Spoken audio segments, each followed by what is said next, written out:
शहबाज शरीफ साहब जब वज़ीर-ए-आला होते थे उनके नोटिस बड़े मशहूर थे। अब भी उन्होंने नोटिस लिया कि बिजली की कीमतें बढ़ गई हैं, तो नोटिस लिया।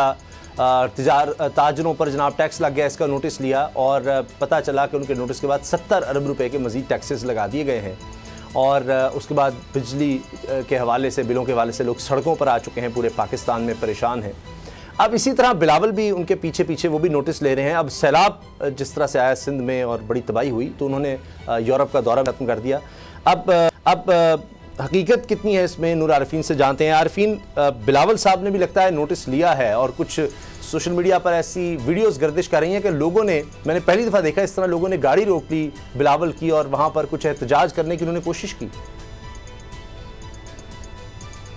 काम अभी आधा ही हुआ है, गाड़ी रुकी है, लेकिन अगली दफ़ा दरवाज़ा खोल करके और नज़र भी उतारनी की नौबत आने वाली है। Every disaster for people's party, every disaster is an opportunity. हर तबाही इनके लिए पैदागिरी का एक जवाब लेकर के आती है। आप देखिए, मुराद अली शाह ने अपना कशकोल एक मरतबा फिर फैला दिया है। बारिश मुतासरीन के लिए वज़ीर आला सिंध ने आलमी इदारों से मदद की अपील की है। चीफ सेक्रेटरी को यूएनओ और यूरोपियन यूनियन से राबते की हिदायत कर दी गई है। गोया अब मुतासरीन की मदद के नाम पर खाएंगे। पहले कोरोना, मैंने कल बताया था कि पूरे सूबे में 2.5 लाख, महज 2.5 लाख राशन बांटे थे इन्होंने कोरोना की पहली लहर के दौरान। और अब ये इस एक तबाही को, इस एक बर्बादी को जवाब बना करके अपने स्विस अकाउंट्स, अपने फलाने अकाउंट्स, उसका मुंह भरेंगे। सिंध में इन्होंने एक और अपॉर्चुनिटी ढूंढी है और वो ये कि इन्होंने कहा कि जी डिजास्टर इतना हो चुका है कि हम बल्दियाती इंतखाबात कराची और हैदराबाद में मुलतवी करना चाहते हैं, कम से कम 1 से 2 माह। पीपल्स पार्टी को पता है कि इन बल्दियाती इंतखाबात में इनके उम्मीदवारों के साथ, इनके लोगों के साथ क्या कुछ होना है। नविश्ते दीवार को पढ़ करके पीपल्स पार्टी को एक और अजीब बहाना सूझ रहा है। वो कह रहे हैं ना स्कूल है ना अमला है, हम इलेक्शन के जो इनेकाद है उसको यकीनी नहीं बना सकते। गोया पहले पीपल्स पार्टी ने कौन सा तीर तोप तलवार चला रखा था भैया, पहले आपने क्या कुछ कर रखा था जो ये बारिश ने बर्बादी फैला दी। पहले ही यहाँ ग्रास रूट लेवल पर यहाँ पर जो है वो निज़ामत का मामला नहीं है, यहाँ पर कोई यूसी चेयरमैन का मामला नहीं है। पहले ही मामलात ऐसे हैं कि यहाँ बारिशों के बाद से अब तक, अभी तक कराची में एंटायर कराची की बात कर रहा हूँ, कराची में किसी जगह स्प्रे नहीं हुए। डेंगू फैल रहा है। अगर आपको डेंगू से अपने आप को बचाना है तो आपको खुद से स्प्रे का इंतजाम करना पड़ेगा। और वजीर आला लेकिन हमें फिर भी चाहिए जो बिलावल की चमचागिरी करता रहे और हमें यह बताता रहे कि जमहूरियत जो है वो बेहतरीन इंतकाम है। 21 अफराद मजीद सिंध में तबाही और बर्बादी की नजर हो चुके हैं। उसके बाद कहीं जाकर के मुंजा साईं को ख्याल आया है, जमहूरियत वाले को, जिनके नाना, जिनकी वालदा, जिनके मामू, इवन जिनके अब्बू के हम सब कर्जदार हैं, उनको ख्याल आया कि चलो निकल करके जरा फोटो सेशन तो कराएं। कल तो हमने बात ही की थी, कल हमने कहा भी था कि भाई ये बुलेट प्रूफ, बम प्रूफ बंकर से बाहर निकलो तो पता चले कि तबाही और बर्बादी का लेवल क्या है। गोया ये प्रोग्राम वो देख रहे हैं वहाँ। उन्होंने फौरन कल एक ट्रिप, जॉय ट्रिप का इनेकाद किया और उसके बाद जाकर के लोगों के पास खड़े हो गए। लोगों ने आधी अभी काम किया है, आधा काम किया है, सिर्फ शिकवे किए हैं। इन लोगों को, काश ये लोग पढ़े लिखे होते, ये मेरे भाई बहन, मेरे बुजुर्ग हैं, मैं इनके लिए क्या कहूँ। इनको ये समझ में नहीं आता कि जिन लोगों के ये पैर पड़ रहे हैं, जब तक इनका हाथ उनके गिरेबान तक नहीं जाएगा ये नहीं सुधरेंगे। 14 साल नहीं, 114 साल तक ये इसी तरह भुट्टो को जिंदा रख करके हुकूमत करते रहेंगे। इनको पिछले अदवार में कुछ मिला ना इस दौर में कुछ मिलेगा। बिलावल साहब क्या कह रहे हैं, इस वक्त हमारी अव्वलीन तरजीह लोगों को बचाना है। किन लोगों को? केसेस नहीं होने देने हैं। कह रहे कौम को एक होकर के मुतासरीन को रिलीफ का सामान पहुंचाना पड़ेगा। तो फिर आप किस मर्ज की दवाएं, आप हमारे रिश्तेदार हैं।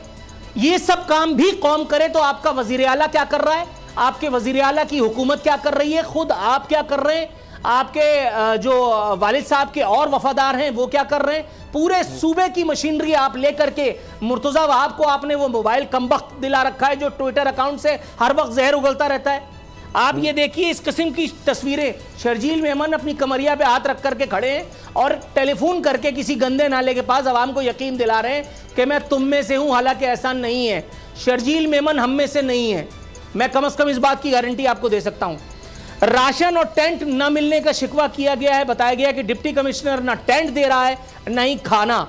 बच्चे खुले आसमान के नीचे इमदाद के मुंतजिर हैं, ज़िले इंतजामिया भी मिलने को तैयार नहीं। मुराद अली शाह ने नौकरी खतरे में देख करके फौरन मुतासरीन को झांसा दिया। उन्होंने कहा कि आपको सब कुछ फराहम किया जाएगा, इस बात को हम यकीनी बनाते हैं। गोया आपको लगता है कि बिलावल की ये एश्योरेंस या मुराद अली शाह की ये एश्योरेंस, मैं कल भी बता चुका हूं कि कल वजीर आला हाउस में क्रिकेट खेलती हुई एक वीडियो, चाहे वो कई सदी हो पुरानी हो, लेकिन इस एक मौके पे उसको रिलीज करना कितना मशकूक है।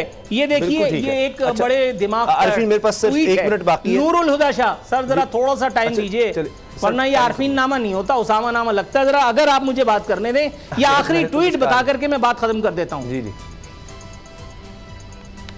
नूरुल हुदा शाह साहिबा फरमा रही है, सिंध असम्बली के स्पीकर आगा सिराज दुरानी है, सैलाब में मदद मांगते अवाम को नसीहत कर रहे हैं कि ये तबाही तुम्हारे गुनाहों का नतीजा है।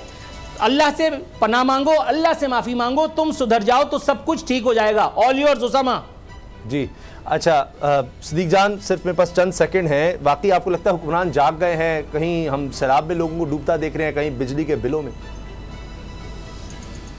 नहीं, ये बिल्कुल नहीं जागे। ये जिस तरह नूर आरफीन साहब ने कहा, दुरुस्त इन्होंने निशानदेही किया। ये सिर्फ एक ड्रामा हो रहा है और एक टोपी ड्रामा है, सिर्फ एक कवरेज लेने का एक बहाना है। वरना संजीदा होते तो अब तक वहाँ पे रिलीफ के काम उस तरह से होते जिस तरह से होने चाहिए थे। तो ये जो बिलावल अपील कर रहे थे कि जी फोकस अब इस्लामाबाद के ड्रामे पर न रखें, लोगों पर रखें, तो उनके तो वालिद साहब खुद फरमा रहे हैं इमरान खान के हवाले से प्रेस कॉन्फ्रेंस, उनके अपने जिम्मेदारान, ज़्यादा तो मुझे इमरान खान के हवाले से नजर आता है, पीडीएम में वो तो शामिल है। बिल्कुल, इनका मसला पाकिस्तान नहीं है, पाकिस्तान के अवाम नहीं है, इनका मसला अपने करप्शन केसेस हैं। और उन करप्शन केसेस में इनको जो खतरा नजर आते हैं वो इमरान खान नजर आते हैं। तो इनके लिए इनका सबसे बड़ा मसला इमरान खान है। इमरान खान का रास्ता रोकना है, उसके लिए पाकिस्तान को, पाकिस्तानी को जितना भी नुकसान हो, और साथ ही अपने करप्शन केसेस खत्म करवाने हैं। आइंदा के लिए करप्शन लूट मार के लिए नए कवानीन बनाने हैं, नई तरमीम करनी है, इनका मकासद है। और वो बड़ी तेज़ी से और बड़ी कामयाबी से अपने मकासद पर चल रहे हैं। ये जनाब सूरत हाल लिख लीजिए। अब सैलाब ज़दगान की मदद के हवाले से जिस नूर आरफी ने कहा कि अब फंड्स मांगे जा रहे हैं, तो फिर ये हुकूमतें किस लिए हैं? जो टैक्स आवाम से लेते हैं वो फिर किस लिए है? जब इस तरह की आफत आती है तो फिर कहा जाता है जी हमें आप मजीद फंड्स दें। मैं हूं जैस्मीन मंजूर और आप मुझे देखेंगे सिर्फ बोल पर।